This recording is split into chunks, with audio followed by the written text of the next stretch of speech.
All right, folks. I guess I will do my commentary. We're still coming up with the what we're going to call them, so we can sort of like spice it up, I guess. But at any rate, in the United Kingdom, Rebecca Long Bailey was sacked, as they say, by Keir Starmer. He's, of course, the new leader of the Labour Party. He has been so for several months. And Rebecca Long Bailey served as his education shadow minister in his shadow cabinet. We talked on one of the first episodes of this show with Aaron Bastani from Novara Media about the relentless war, not only from the UK press, but inside the right-wing establishment forces of the Labour Party to destroy Jeremy Corbyn and an actual decent social democratic project for the UK. And of course, if Corbyn had been elected, there is no doubt that thousands of lives would have been saved from a very different response to the corona crisis, along with myriad other benefits of a Corbyn government that was, particularly with the revelations that we had in 2017, in many respects, one could say, robbed from getting because of the active and deliberate sabotage of the electoral and institutional leadership of the Labour Party. This was like a global scandal of really sort of undermining internally of a democratic process. Now, Keir Starmer ran on a platform, even though he obviously was identified with the establishment forces of the Labour Party, on sort of bridging the divide. He wasn't on the right. He sort of famously said that he would be praising and wanting to draw from the legacies of Jeremy Corbyn and Tony Blair. And Rebecca Long Bailey, who was, of course, closely affiliated with John McDonnell and Jeremy Corbyn, was his second closest competitor, and he named her education shadow minister. It's a very important spot, but actually, as many commentators pointed out pretty early on, clearly not central to the Starmer agenda and what they were sort of front-loading in their press strategy. And an interesting that somebody who was his nearest competitor could maybe have gotten a more high-profile shadow ministry. Now, that being said, all of a sudden, schools became a major issue in the last couple of weeks, in the last months or so in the UK, because of the government's mad and insane push to try to reopen schools as quickly as possible, even as the pandemic was still raging in the UK. And of course, it had been exacerbated by the shambolic and ridiculous response from the Boris Johnson Tory government. So Starmer, and again, as we always have to acknowledge in these things, he's actually polling very well. He's the most popular opposition leader in quite some time. Wasn't willing to take a really hard position one way or another on the schools closing. And I'll get to the latest firing of Rebecca Long Bailey, but this is really important context. So let's actually go to link one, Kale. This is Lucy Powell from May 17th. She is the shadow business minister in the Keir Starmer front bench. And here she is on Sky News saying that she wants her kids to be able to get back to school. Now, remember, this is at a time when the Tory government is trying to push this open, and the main opposition to reopening the UK schools are the United Kingdom's teachers' unions, who are looking out for their safety and their students' safety. Every week that goes by that children miss out on education, is a week causing real long-term damage to their future prospects, especially the most disadvantaged and vulnerable children in our society. So do you feel confident enough to send your kids back on the 1st? Well, I think I personally would do, but clearly not everybody feels the same. And so we've got to make sure now that there is this consensus and confidence right across the system, not just for teachers, but for parents as well. And I think we've heard from the World Health Organization today that infection rates amongst children are lower. and that children are less likely to pass it on to other adults. But really, let's share that science. Let's get that message out there. Let's listen to the concerns that teachers and parents have about how social distancing is going to be adhered to in schools, so that we can all move forward together rather than have these sorts of disagreements and lack of confidence. Now, some people, of course, that she was contradicting there included the shadow education minister, Rebecca Long-Bailey, who, unlike other members of the shadow cabinet, was fighting to protect the health of school children and teachers. By the way, the reopening has been delayed anyways. Here's something she tweeted out. This is link number 2 on May 15th, just 2 days before that interview with Lucy Powell. And of course, this was the right-wing smear job that they were trying to make, which is that, teachers, of course, don't care about the safety of themselves and their students. They're just lazy. They want a vacation in the middle of a disastrous pandemic. This is the Rebecca Long-Bailey tweet. Please read this. This isn't a case of teachers being reluctant to go back to school right now because they're lazy. This is a case of teachers being reluctant to return right now because government guidelines have not guaranteed the safety of staff and students. And of course, that was true. Now, ultimately, the school opening was delayed, and Keir Starmer claimed a political win. I'll quote really briefly from a great new piece by Ronan Burton Shaw in the end, Tribune Mag. In the end, the teachers and their unions won out. The week after it began the phased reopening of the schools, the government was forced to abandon its plans. Starmer's allies in the liberal media dutifully reported it as a victory for his leadership. However, as usual, his quote-unquote leadership involved swooping in after public opinion had changed in order to claim credit. Now, why does this all matter? Well, let's go back to the main instrument of propaganda and lies that helped destroy the Corbyn project, which was this relentless propaganda that he and his team were filled with and allowing of anti-Semitism. And when the reports were actually finally compiled after it had destroyed Corbyn in 2019 and undermined him in 2017, there was like one reported instance of an actual anti-Semitic comment.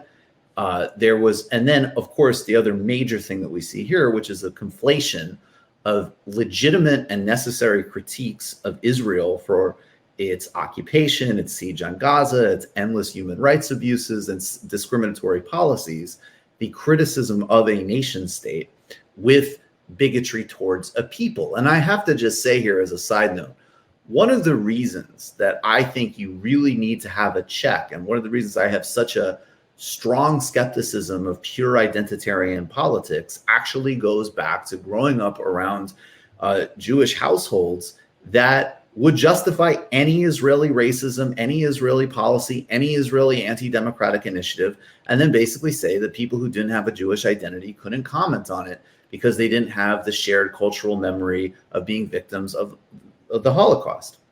And of course, cultural memory and cultural position matter in a conversation, but they can never be the overall determining factor in moral judgments, let alone political controversies. So this weaponing of anti-Semitism was used not only to viciously lie about and smear Corbyn, but of course to redefine the notion of anti-Semitism itself, which is just to include any criticism of the nation state of Israel.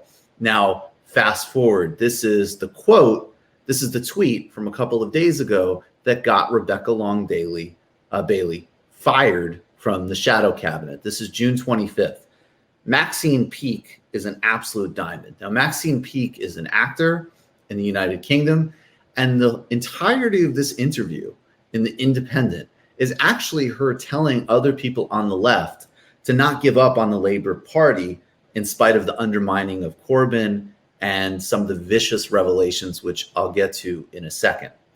In the middle of that interview, among many other things, she talked about the global nature of racism and police brutality, and she made the absolutely correct and very well documented point that police forces in the United States regularly go to Israel to receive training from Israeli security forces, including in the occupied territories. Now, she said something that there isn't any proof of, and maybe she got a bit ahead of herself, and she said that they specifically learned the technique of kneeling on the neck, which was, of course, what Derek Chauvin did to murder George Floyd. Now, there is no proof specifically of that, but the overall context of what she's saying, again, is completely correct. You can read it in Amnesty International.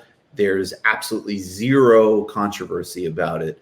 Police forces regularly get trained in Israel, and I'd actually recommend there's some work on by Israelis against home demolitions, which actually shows very specifically how the Israeli security forces' repression of Palestinians has sort of been globally exported to not only war zones, but also militarized policing, as we see in the United States. So she got a fact wrong. She made a broader statement. And Rebecca Long Bailey, without even specifically referencing that part of the article, was sacked. And by the way, Maxine Peake was accused of by the leadership of the Labor Party of anti-Semitism. She's actually been essentially slandered in this whole process as well. Now, Rebecca Long Bailey is out. And as Burton Shaw and others have pointed out, this clearly was the triggering factor and excuse because of her closeness with the labor unions. And the reporting is already that whoever takes her place will be someone who's willing to fight the teachers, which is, of course, an obsession with center-right members of the Labor Party. So this is, of course, complete bullshit. And it shows that you can never concede to bad faith arguments because this is never going to stop. And it also shows you that, yes, even conversations about distorting people's position, lying, a kind of constant deference to identitarian moral outrages has serious material consequences, as in this grotesque misuse of one of the most destructive forces in human history, anti-Semitism, to undermine the left of the Labor Party. And I just want to conclude. Let's just go to link number 3 to remind everybody of the reporting that actually came out several weeks ago. It's going to be a long night, how members of Labor's senior management team campaigned to lose. This is a piece by Aaron Bastani, and it came out on April 12th of 2020. And this piece went into great detail about, among other things, literally, that's a senior member of the Labor team saying, oh my God, like, we might win and we don't want that to happen in 2017. Lying to Jeremy Corbyn about how resources were being spent. In fact, even including social media campaigns designed specifically to mislead the Labor leadership about how resources were being spent. And of course, a variety of other, really vile, racist and sexist comments about members of the Corbyn team. And again, this isn't just sort of like politics is politics and people go at each other and whatever. This is people who are literally paid by an institution and are responsible to constituents, including, of course, still a core of working class and poor people who had already been devastated and gutted by a vicious decade of Tory austerity, specifically trying to lose.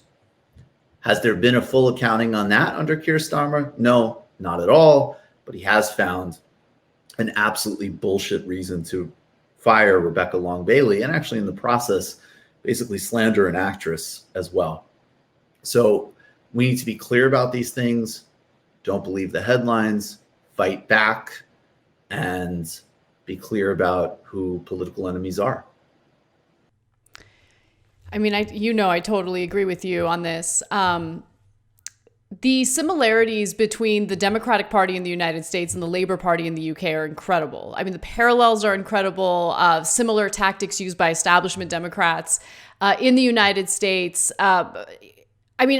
We experienced it firsthand, honestly, with Cenk running for Congress in California's 25th district. And weaponizing of race, gender, it was just all so disingenuous, and it was all so disgusting, right?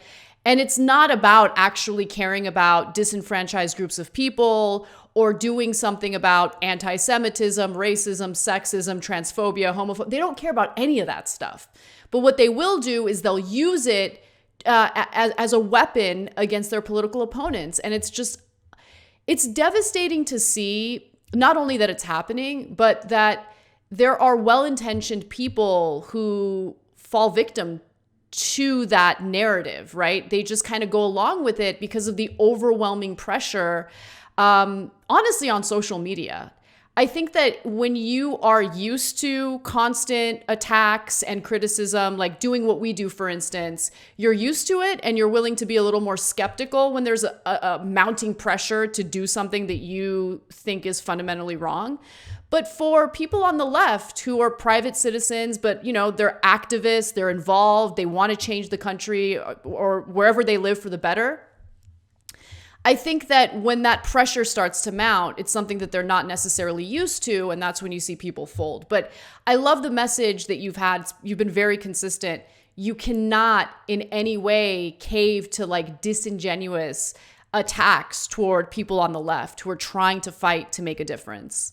Absolutely. And I want to just say, real quick, Paul O'Connell, who's another guy that I really recommend people follow for all things UK politics. He's just, and actually Ireland, European Union, he's a really, really smart activist and attorney and Marxist analyst. And, he said like one of the things that he did notice when this anti-Semitism propaganda campaign started, that, the traditional kind of like labor oriented, for the many, not the few, anti-racist, opposed to anti-Semitism and so forth. There was that was just like, yeah, this is bullshit.